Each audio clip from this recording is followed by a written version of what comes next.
Hola, soy yo Vicky otra vez. It's me, Vicky, again with a new video. This time we're going to look at 10 slang expressions in Spanish. So, 10 expresiones coloquiales que puedes usar en español. So, there might be expressions, there might be words, there might be descriptions, but they're expressions that you won't hear, you won't probably read in books. Well, in normal books you will, but not books necessarily to learn Spanish. But it's great to come out with a colloquial expression because I think Spanish people are all sort of a little bit, oh gosh, where did you get that from? So anyway, let's look at them. They're quite easy ones. You can incorporate them into your conversation, I think. They're expressions that you could use quite a lot, and you will hear them. You will hear people use them. Okay, so número uno, ponerse las pilas. Now, pilas are batteries. So ponerse las pilas is put your batteries in. Gosh, that sounds quite rude. Sorry, I didn't mean that. It actually means, as in get going, get a move on. That's the sort of thing we'd say in English. Come on, you need to get a move on. So, for example, son las 8:45 o son las 9:45. Tienes que ponerte las pilas para coger el autobús. So it's 8:45. You have to get a move on to get the bus, presuming the bus is coming at 9 o'clock. See? So ponerse las pilas, get moving, get your skates on, we might say in English. Okay, so número dos, hablar por codos. This is to to be a chatterbox, to talk a lot. So anyone who talks a lot, habla por codos. So, for example, Carmen. Now, I need to apologise to Carmen, who there is no real person called Carmen that I know, but I quite often tend to use Carmen. I've noticed that today. Quite often, I seem to use the same names when I'm making examples. So this is not aimed towards, or none of them of the ever of the examples that I use are ever really aimed at any real people called that name. So Carmen siempre hablaba por codos. Carmen was always a chatterbox, or she always talked a lot. Yo hablo por codos también. I think I talk a lot at times as well. I think most of us do. Depends on the situation, doesn't it? So, hablar por codos, to talk a lot. I like this one. I like all of them, but this one especially. Otro gallo cantaría. Now, literally, that means another cock or rooster would sing.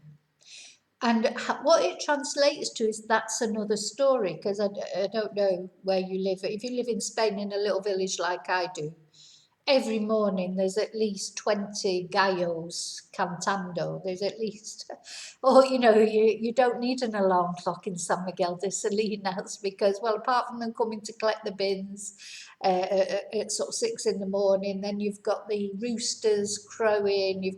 There's like a rhythm to a small village, and one of the things that tells you exactly what time it is when the roosters or the cocks crow.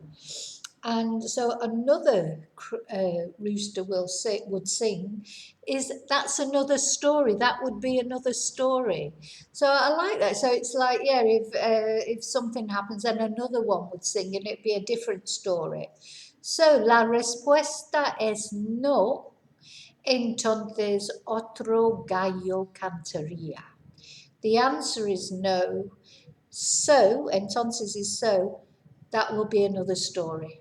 Okay, so it's that sort of thing. So if you're saying, oh, well, depending on when you're watching this video, if you're an England fan like me, obviously, if Marcus Rashford would have put in that first penalty that we missed, that would have been another story, I think, that match. So, otro gallo cantaría.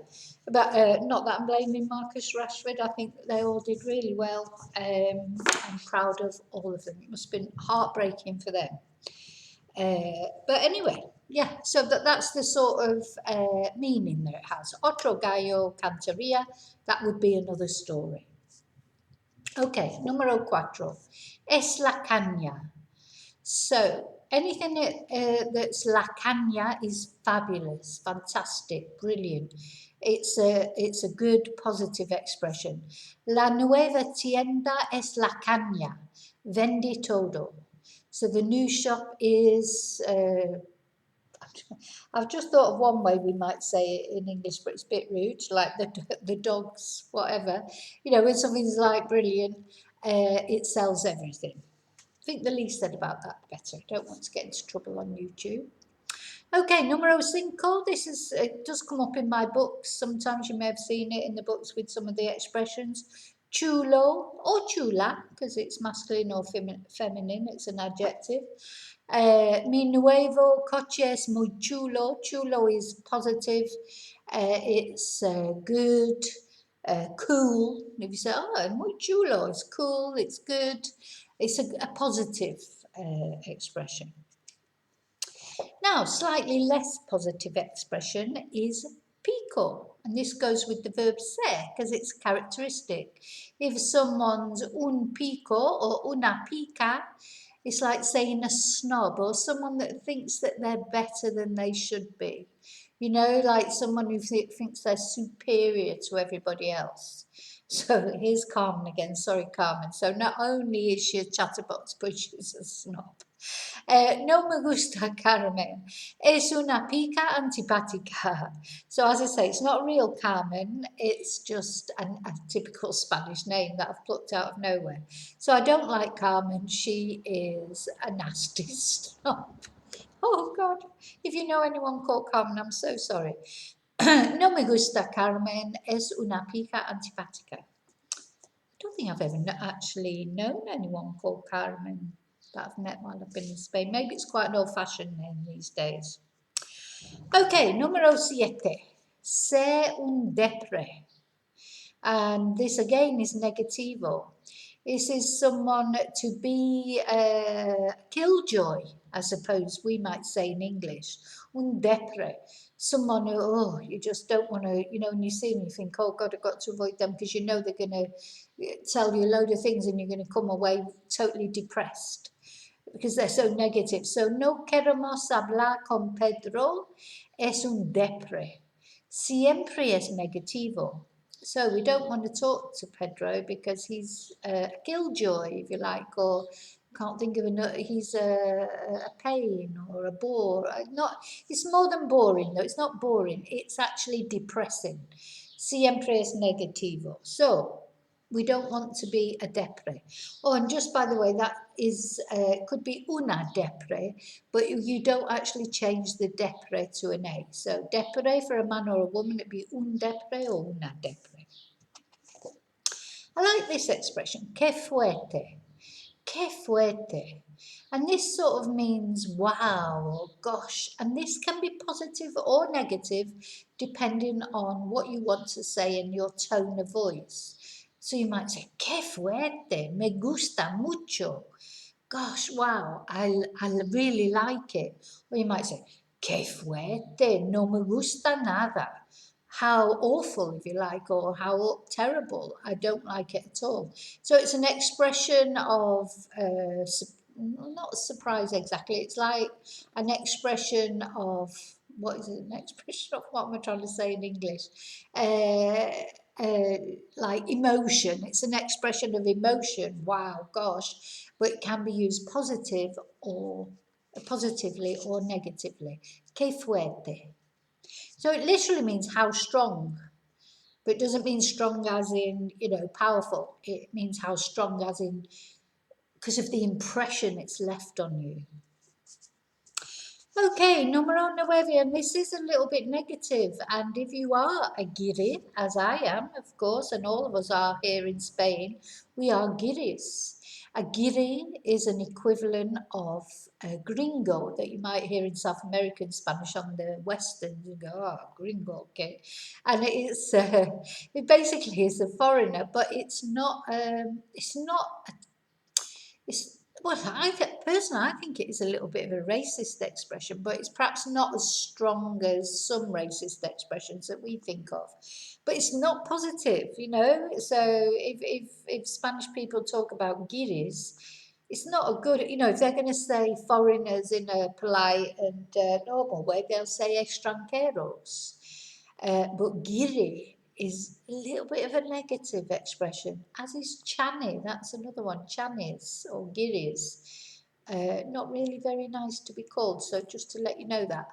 En mi barrio, I mean, not in mi barrio actually, in my particular area, neighborhood, which is barrio, no viven muchos guiris. Algunos, there are a few foreigners. I'm probably there's a couple of Icelandic people, I think, on my street, but I'm the only British person, I think. I have been called a guiri. I have experienced racism in Spain. You know, I have been told to get back to my country several times. So it's quite interesting because I think as a white woman in England, when I lived there, I never obviously experienced racism. So to come and experience racism is quite, how can I put it? Because, of course, there's a lot of fuss at the moment about the racist comments, horrible racist comments made to the England footballers. And, you know, what I've come to realise is people, that you see people discussing racism, and if they're a middle-aged white man or woman, really, they're discussing something they've got no idea about. And even people who live here, who they probably have had racism aimed at them, but they don't even know because they don't speak Spanish. So sometimes it's good to not be able to speak Spanish because you don't understand when someone's telling you to get back to your own country or whatever. Because there are some people, as everywhere, that are racist. So I think something that just struck me then, I thought, you know, I have not had cancer, luckily. So I don't understand what it's like for someone to have cancer and the process that they go through, etc. So I am not black, so I don't know what it's like to experience racism, maybe day in, day out, or always have that hanging, that feeling, you know, because it's something. I mean, cancer you can hide. You don't have to even let people know you have cancer. But with the color of your skin, it's right there. Nobody can. You can't hide it. You can't. And so you just don't know what it's like. So all these people that are discussing, oh well, you know, they shouldn't take the team shouldn't take the knee, or they shouldn't do this, or they do whatever they want to do. They do what they think is right. It's nobody else's right to tell somebody what to do. I just, you know, whether you agree with it or not, you don't boo it. You don't, you know, that's their decision. They're not doing anyone any harm. So. Uh, in fact, the opposite, they're making a positive statement against racism in football. But anyway, I won't get on my soapbox. I think I already did, but never mind.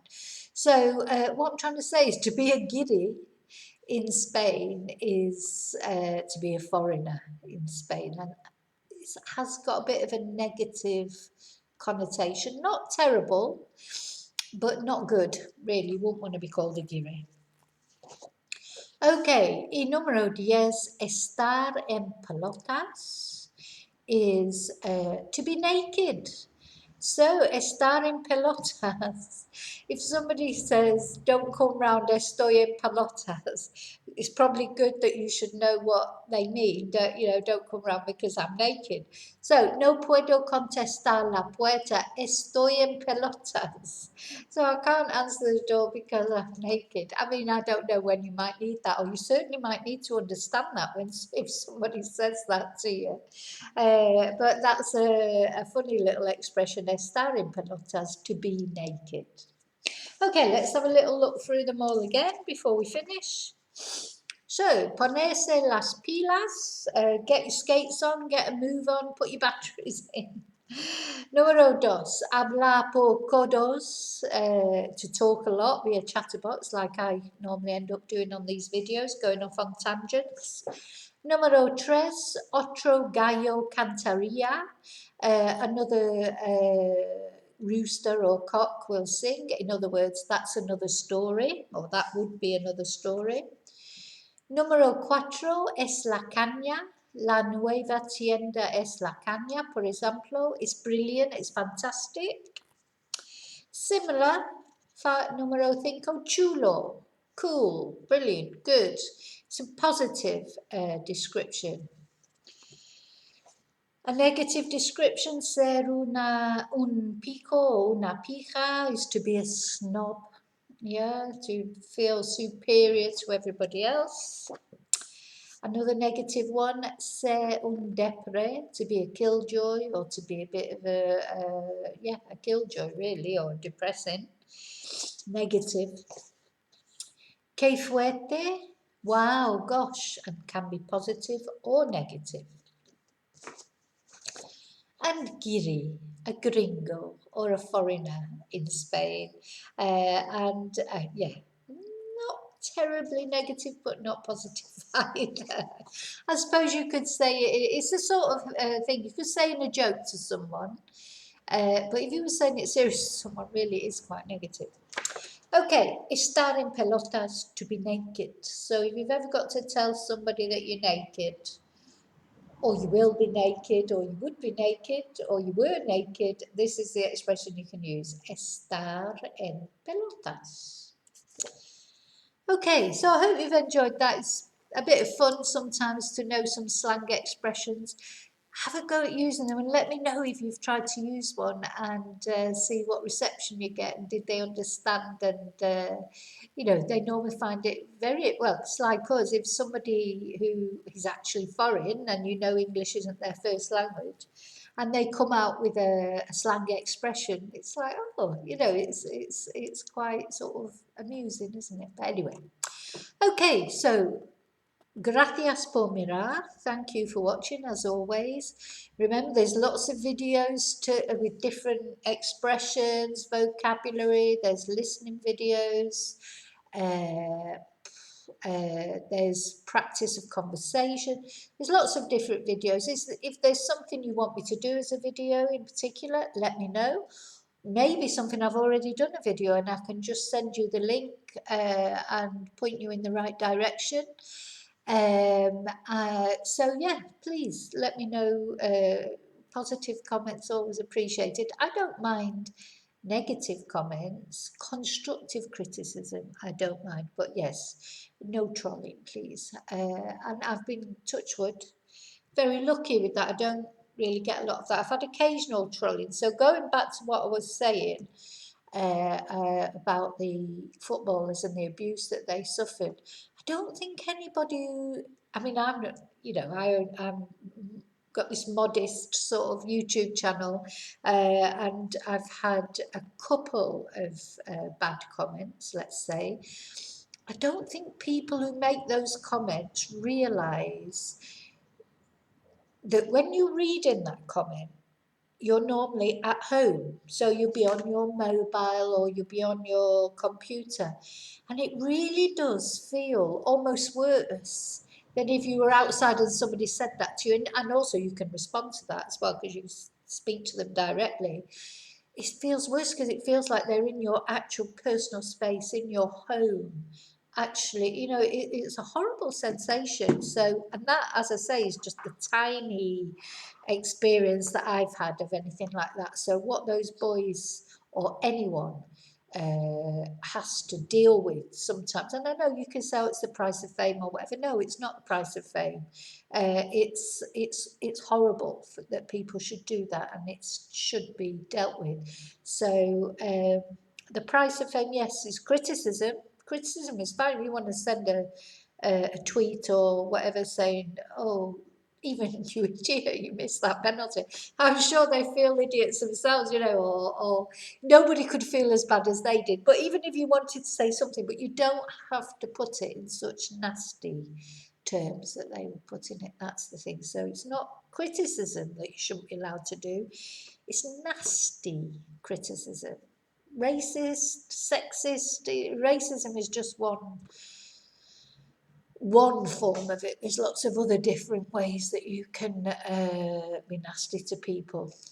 unfortunately. But most people are nice. So let's say the book, going back to what I was saying before, the thing is you could get 1,000 nice comments and it's lovely, you think, oh, it's lovely and it's great, but you get one nasty comment and that's the one you remember. It's funny, that's the one that keeps you up at night, makes you think, worry about everything.